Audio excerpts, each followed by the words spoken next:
Hi, I'm Cheryl Pickens. Our lesson today is about Zacchaeus. It's from the Bible, Luke 19, verses 1 through 10.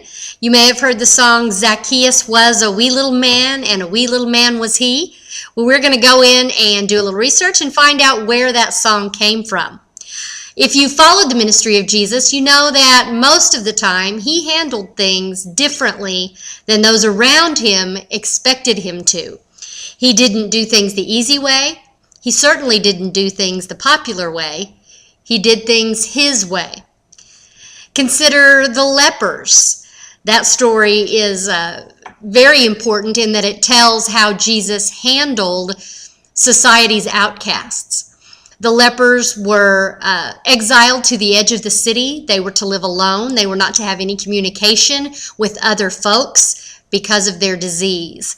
I'm sure that was a terribly lonely existence. But Jesus crossed that line. He wasn't afraid to be near them. He even healed some of them. And then there was the adulteress. That was a terrible thing to be accused of. It was a terrible sin to commit. And there were folks in that time who were willing to stone the adulteress to death for this sin. Jesus steps in and he says, "You who have no sin may cast the first stone." Turned those people on their ear, completely changed the situation. And then there was the woman at the well. This gal was a low-ranking person in society, and she was just coming to the well to get her water and get back to her home when she came across Jesus. Men were not to talk to women. Women were not to talk to men. Jesus was a Jew. The woman was a Samaritan. We have several things here that society would expect to go one way. But guess what? Jesus went the other way, and he offered her living water so she would never thirst again. So just keep that idea in your mind as we look at Zacchaeus.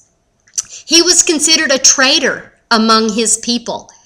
The government came, I don't know what their process was, but the government obtained people from each community to be a tax collector, to take from the citizens the taxes that were to be collected. And then along the way, the tax collectors were famous for taking more than they should so they could pad their own pockets. So Zacchaeus had become very wealthy at the expense of the citizens of his community. So therefore, his neighbors didn't think too highly of him. He wasn't going to win any popularity contests, to say the least.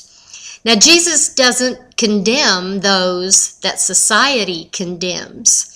He comes alongside them and lifts them up. And he shows the self-righteous people the error of their ways. He sees the potential in people, and I'm so glad he does. I kind of see him as a champion for the underdog. He uses the human condition to teach the audience at large. Now, Zacchaeus, in the Bible, it states that he is a short guy, not very tall. So he had heard about Jesus coming to town, and he wanted to catch a glimpse of him.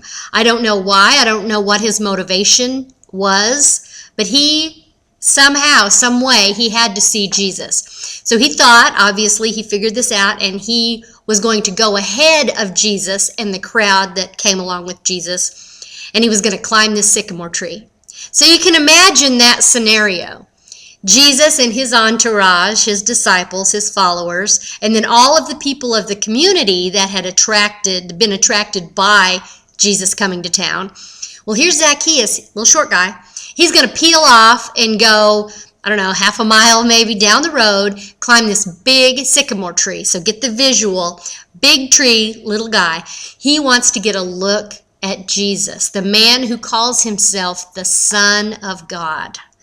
So I can imagine Zacchaeus was filled with excitement, awe, wonder. He just wanted to catch a glimpse. I don't know if he had any other ideas of how that encounter might or might not go. But as Jesus is coming toward the sycamore tree, he sees Zacchaeus. And he ignores all the dignitaries that he's got around him. And he looks up in that sycamore tree. And he says, "Zacchaeus, I'm going to go to your house. I want to eat dinner with you. And oh my goodness, can you imagine? I would have fallen out of the tree. But Zacchaeus, of course, I guess he ran home and prepared the house. I don't know. It doesn't give details in the Bible. And of course, their times are different than ours. So Zacchaeus was able to meet Jesus and have an encounter with Jesus. And then Zacchaeus responded in a mighty way. The Bible said that he apologized for all he had taken from the people in his community, and he would pay them back 4 times. He felt instant remorse. He instantly repented because of his encounter with Jesus. Now, we don't know if it was hours that they were together, minutes that they were together, but whatever it was, Zacchaeus and Jesus bonded, and Jesus was able to impart his love and his way of doing things to Zacchaeus. And Zacchaeus was reformed by this encounter with Jesus.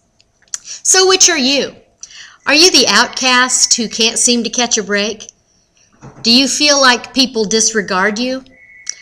Are your past mistakes haunting you? Do you feel like you don't have a chance? Do you need a little encouragement? Or are you the self-righteous one? Are you the one who finds it so easy to look down on the beggar on the street? Do you think, well, if he would have just made better life choices, he wouldn't be in that situation? Do you sometimes criticize someone for their dress or their behavior or the car they drive or the job they have that serves you? Or can you be Jesus with skin on today? Can you give a little encouragement? Can you look that beggar in the eye? Possibly even give him some money or a sandwich? Can you help him or her get through that day with just a smile or a kind word if you're in that situation? Can you stop the spreading of gossip and possibly save someone's reputation? Can you open the door for someone? There's so many ways that we can be the hands and feet of Jesus. And you never know what private battle someone is fighting. And your little kindness, your little act of mercy can go so far. Our desire is to walk in the footsteps of Jesus Christ. We want to have a favorable impact on those whom we meet. Can you take that on as your personal mission? Can you wake up in the morning and say, today I'm going to have a good impact on this earth, one person at a time? You might start with the people who live in your house. I know that's the hardest for me.